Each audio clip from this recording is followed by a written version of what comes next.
Hello friends, मैं बबीता। आज जो अपने वीडियो लेकर आई हूँ वो हमारे जो देश में जनजातीय ट्राइबल मूवमेंट हुए थे उसमें जो मेरे को बहुत एक जिसके लग रहा है कि उसके बारे में बात करनी चाहिए, that is tribal movement Rampa rebellion. Rampa rebellion जो हमारे हीरो हैं अलूरी सीताराम राजू हैं। इसके बारे में हम बात इसलिए भी कर रहे हैं कि इनका 125वीं हम इनके बर्थ को सेलिब्रेट कर रहे हैं इस साल। और 30 फुट के बराबर भीमराव आंध्र प्रदेश में एक जगह है, प्राइम मिनिस्टर ने वहाँ पे इसकी अभी इनकी मूर्ति का अनावरण भी किया है। और इनका बारे में बात करते में बहुत सारे लोग इनको जानते नहीं है।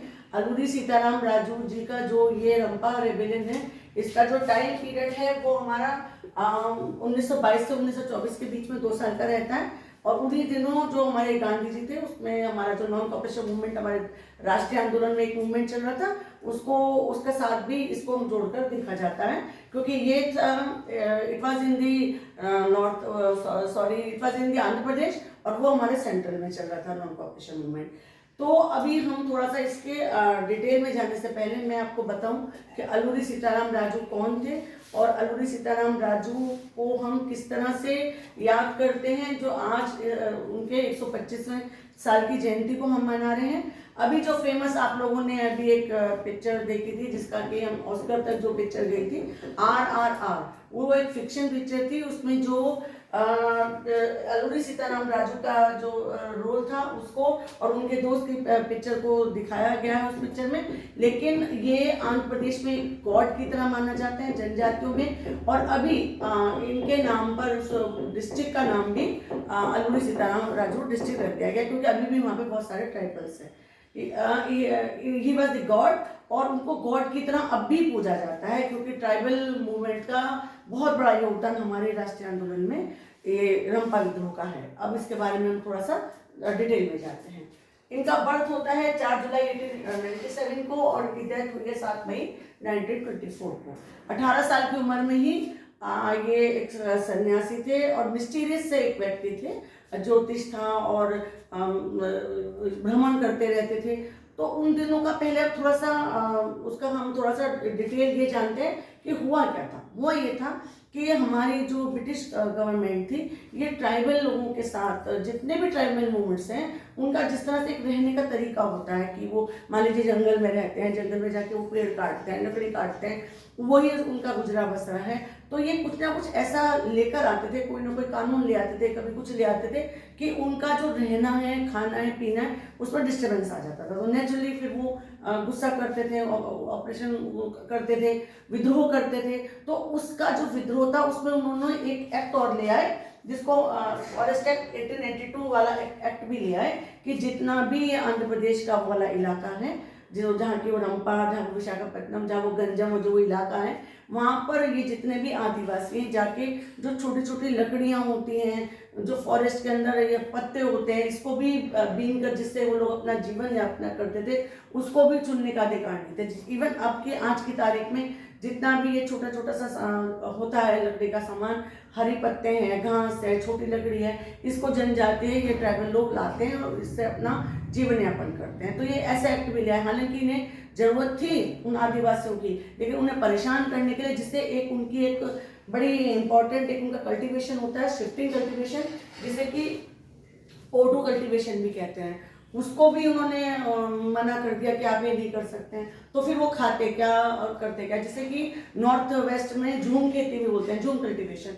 तो शिफ्टिंग कल्टीवेशन को मना कर दिया गया, उनको हरे पत्ते को लाने को मना कर दिया गया, उनके लाइफस्टाइल को ही परेशान कर दिया। तो जो उनका अंदर एक गुस्सा था, जो उनके अंदर एक विद्रोह था, उसको अलूरी सीताराम राजू जी ने लेड किया।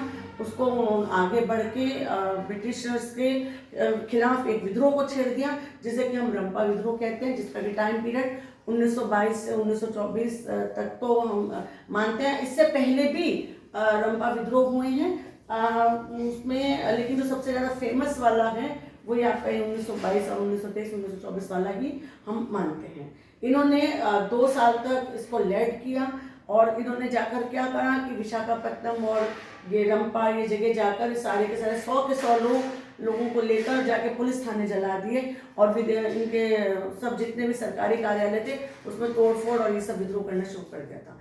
तो लोग बाग ने देवता देवता पूजने लग गए थे। इनके जितने भी आदिवासी थे इनके नेतृत्व में जाके ब्रिटिश लोगों का नुकसान करते थे, हिंसा होती थी इनके उसमें।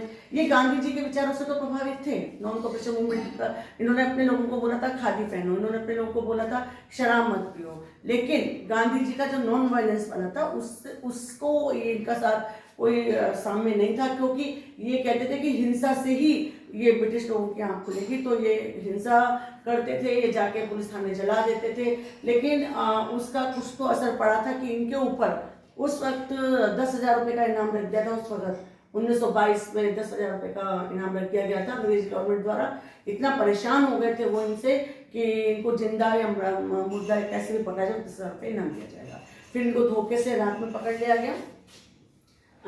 7 मई 1924 को इनको फिर गोली से और जिस तरह एकदम से उन लोगों ने ब्रिटिश गवर्नमेंट ने मार दिया, मर्डर कर दिया इनका।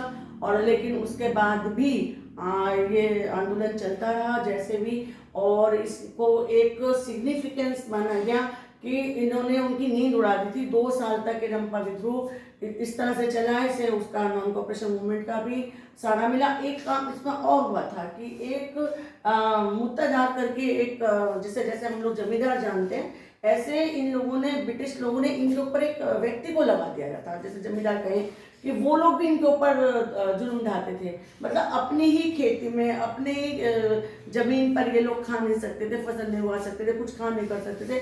तो इस तरह से ये सारे विद्रोह हुए हैं, जिसमें कि हम आगे चल के रंपा विद्रोह के अलावा मैं बताऊंगी। इसी तरह से छोटा परगना पे छोटा नागपुर में जिले में संथाल विद्रोह हुआ है, जो कि बड़ा फेमस एक संथाल विद्रोह है। 1856 में हम उसको मान सकते हैं।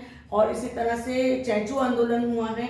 जितने भी ये जनजातीय आंदोलन हुए हैं जिसमें कि हम मान सकते हैं ताना भगत जी थे, और ये उधर रानी का भी एक गोडनू का भी विद्रोह हुआ है। तो हम लोगों ने ये जो आज़ादी पाई है इसमें आदिवासियों का भी बहुत बड़ा सहयोग है, और जिसमें ये जनजातीय लोगों का बहुत बड़ा सहयोग है। मैंने सामाजिक और धार्मिक आंदोलन की बात की थी आपसे। मैंने आपसे ये आज स्पेशल इसलिए लिया है कि इनके ऊपर एक डाक टिकट भी हमारी भारत सरकार ने लागू किया है, प्रकाशित किया है। जिले का नाम ही अल्लूरी सीताराम राजू रख दिया गया। पिक्चर्स बनी है। RRR को तो ऑस्कर पुरस्कार तक भी मिला है। तो हमें इतने फॉरगेटन हीरो तो नहीं है। आंध्र प्रदेश में तो एक बहुत बड़े हीरो माने जाते हैं, लेकिन इधर हमारे सेंट्रल इंडिया में, इधर हमारे इस तरफ थोड़ा सा इनको रंपा विद्रोह को सभी जानते हैं। लेकिन आज का जो मेरा स्पेशल बात थी कि इनके बारे में बात की जाए, अल्लूरी सीताराम राजू के बारे में बात की जाए, क्योंकि 30 फुट की ऊंची इनके ऊपर ये भीमाराव एक आंध्र प्रदेश में जगह है जहाँ पे मूर्ति का अनावरण हमारे प्रधानमंत्री ने किया है। और हम लोग इनकी इस साल ये जो हमारा 24 है इसमें 23 में हम लोग इनकी 125वीं जयंती मना रहे हैं। और हमें इनके जो हमारा स्वतंत्रता आंदोलन में जो भी योगदान हमारे इस तरह के लोगों का है, इसे हमें नहीं भूलना चाहिए। आज की मैं अपनी ये वीडियो यही खत्म करती हूँ। नमस्कार।